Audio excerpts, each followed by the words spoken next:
మన ప్రభు అయిన యేసుక్రీస్తు నామములో వందనాలు తెలియజేస్తున్నాను. ఈరోజు దేవుని వాగ్దానం మనం చదువుకొని ప్రార్థన చేసుకుందాం.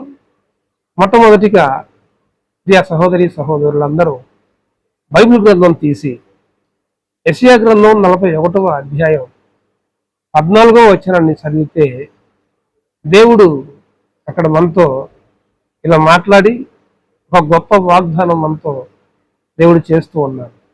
చదవండి ఒకసారి. పురుగు వంటి యాకోబు, స్వల్ప జనమగు ఇశ్రాయేలు, భయపడకు, నేను నీకు సహాయం చేసేదను అని దేవుడు మాట్లాడుతా ఉన్నాడు. ప్రియ సహోదరి సహోదరులు, ఒక విషయాన్ని గమనించాలి. దేవుడు ఇక్కడ మనతో మొదటిగా మాట్లాడుతున్న మాట ఏంటంటే పురుగు వంటి యాకోబు అన్నాడు. నిజమే, మనం పురుగులు అన్నా అందుకంటే ఇంకా చిన్న పిలుపు దేవుడు మనల్ని పిలిచిన అది మన మేలు కొరకే. వాస్తవానికి ఆ పురుగుతో కూడా మనం సరితోవలేము. అయితే ఇక్కడ దేవుడు నువ్వు ఎంత చిన్నవాడివైనా, నువ్వు పురుగు వంటి వాడివైనా, నువ్వు దేనికి పనికిరాని వ్యక్తివైనా దేవుడు వాగ్దానం చేస్తావు, నేను నీకు సహాయం చేస్తానని. భయపడొద్దు. ఎట్లాంటి ఇబ్బంది, ఎట్లాంటి బాధ, ఎట్లాంటి దుఃఖం, ఎట్లాంటి వేదన మనం కలిగి ఉన్నామో దేవుడు చూసి, మనం అల్పులు అయినా, పురుగు లాంటి వాళ్ళమైనా, దుమ్ము లాంటి వాళ్ళమైనా, బూడిద లాంటి వాళ్ళమైనా, మనలను ప్రేమించి దేవుడు మనకు గొప్ప వాగ్దానం చేస్తా ఉంటాడు. ఆ వాగ్దానం ఏంటంటే భయపడకు, నేను మీకు సహాయం చేస్తాను అని దేవుడు మాట్లాడతాడు.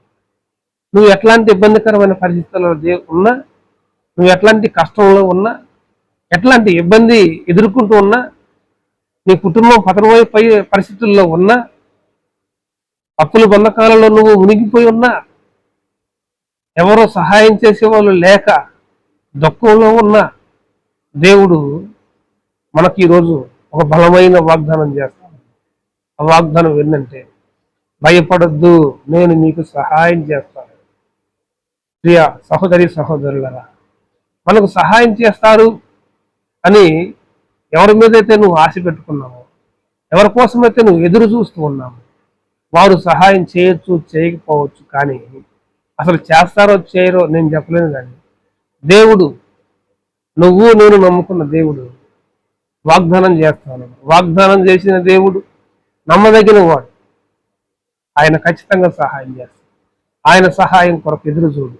ఆయన సహాయం కనుక నువ్వు పొందుకోగలిగితే తిరుగులేదు, నువ్వు అనేకులకు ఆశీర్వాదకరంగా, దీవెనకరంగా నిలబడతావు. దేవుడు అట్టి రీతిగా నిన్ను దీవించి ఆశీర్వదించి తలకు మూలరాయిగా నిలిపి దేవుడు నిన్ను వాడుకోబోతావు. నా ప్రియ సహోదరి సహోదరుడు, ఈ నూతన దినంలో నూతన ఆశీర్వాదం దేవుడు నీకు అనుగ్రహించును గాక. Praise lord. నిన్ను, నీ కుటుంబం, నిన్ను, నీ కుటుంబాన్ని, నీ బిడ్డలను దేవుడు దీవించును గాక. దేవునికి స్తోత్రం. హల్లెలూయా.